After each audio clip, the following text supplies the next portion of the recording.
Hello and welcome back to my channel. This little guy arrived today. It was an early birthday present to myself. It's the LMS 060 Class 4F. Retail was 99, I paid 54. She's DCC ready and you can see the code is R3313. Lovely presentation on the box. So you've got on the back, you've got all the history. So I'm not going to read this out too. If you want to pause it and read it yourself, I might copy and paste it below. I'm not sure yet. So yeah, I bought this for myself for my birthdays. Some people have given me some money, so I went straight onto Hattons, and as I always do, I to live my life on Hattons at the moment, and I ordered this little guy, which comes lovely packed. You've got the sleeve, you slide the sleeve off, and then you've got a nice bright red box here. And I'm not going to lie, at first I wasn't sure how to open it, but then I quickly realised you just flip it over and out comes the plastic sleeve. So this is my first actual locomotive that I've bought outside of a train set, or Thomas and Friends, which is a tender engine. Everything else has been tank engines and Thomas the Tank and Friends and train sets. So this is my first one. You can see it comes there with your guarantees and your service guides and all the things you need to know. Another plastic sleeve, so it really is well packaged. This is the best packaged thing I think I've bought from Hornby. Not that any of the other packaging is bad or anything. So yeah, unclip the corner, it opens up the top, and there's plenty of detail. I really do like this little model, I have to say.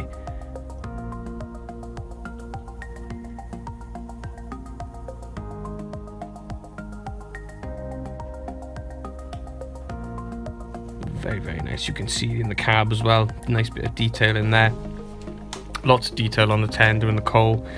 The whistles look beautiful, and it's just quite a lot of detail. I think obviously because I've been buying cheaper things up until now, I'm not used to sort of the level of detail, and I know there's a lot better than this as well. So I put it down here on the track. She's out on the third radius oval. I've got a second radius on the inner as well.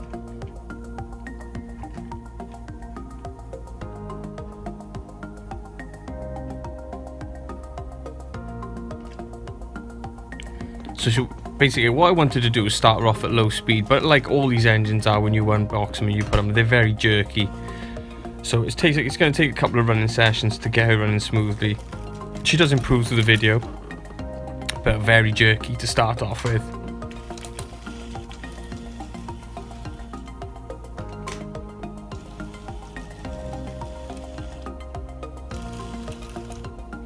So if you've been watching my videos, you'll know I'm no expert. This is my first time doing a layout, and you know, I'm not massively knowledgeable about trains either, but I think it gives my reviews somewhat less bias.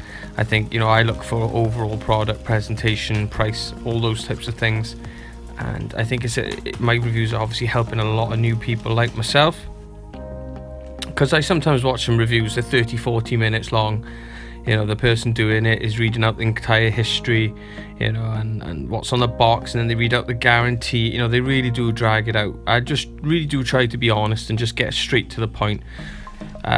You know, do the usual babble on for what I think for a couple of minutes, and then let the rest of the video play, so you can just watch the train or whatever it is that I'm reviewing go round or do its thing, because ultimately that's what you want to see. You haven't come here for the history. You're looking at a review to see what it's like. Are there any problems? Those types of things.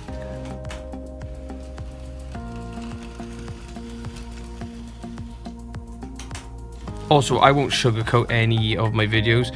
If there are any problems or I do encounter any problems, I will just say it's of no benefit for me not to do that.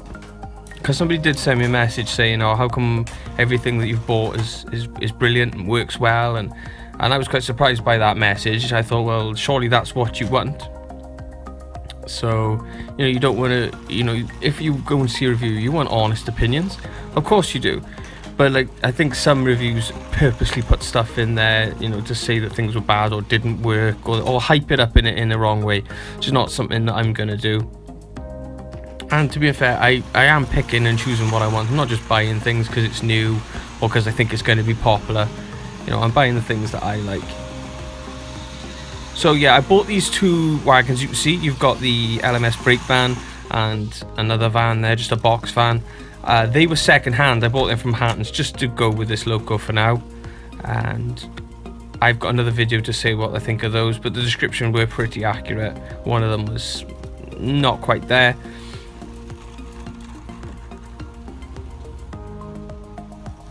I have to apologise for this tunnel you can see in the background. It's literally at the early stages of me building it, so just pretend that's not there if you can.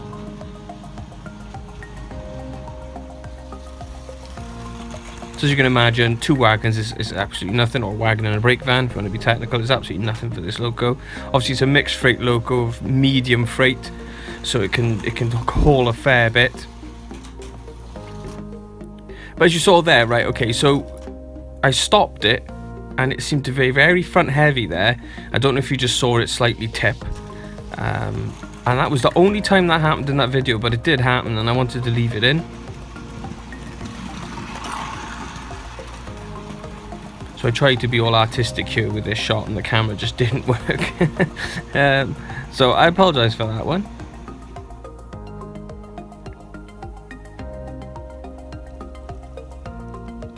So she's pretty tidy from a slow start. Still a little bit jerky, but I kind of expect that.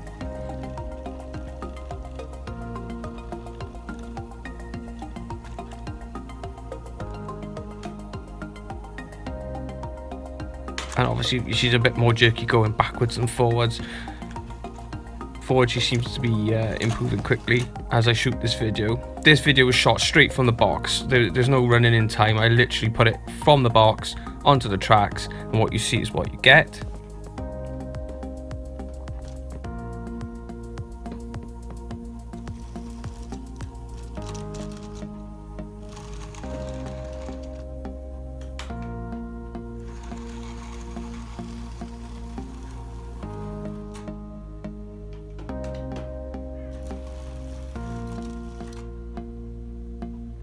So she seemed to be fine with the points, so I thought I'd run her up a little bit of speed, and then that happened. She derailed on a set of points. Now, the points were perfect. They weren't set the wrong way or anything, and it didn't happen again, just that once. So I'm going to give her a little bit more weight to haul now.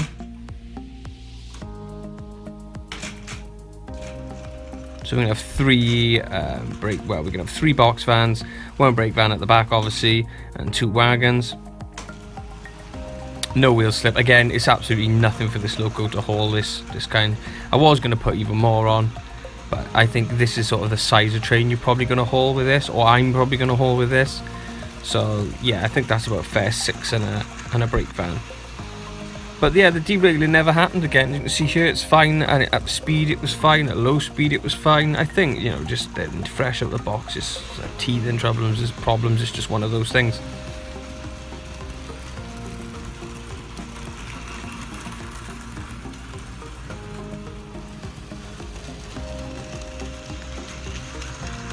I did put it on the second radius curves as well, but I did forget to shoot that because I had limited time. With all of these videos I don't have much time due to work and everything else, but she was perfectly fine on those. I didn't try her on the first radius curves. I have got some set out on this at the moment, but I thought it was a bit pointless. I think most people are going to run them on first, they're going to run them on second, third and fourth. But yeah, she's more than happy. So that's basically it from me for talking for this video. I just wanted to show you this locomotive doing what it does, and if you want any further information, I'm sure you can either click the links below, have a look at the copy and paste I've done of some basic history, and I will see you in the next one. Enjoy.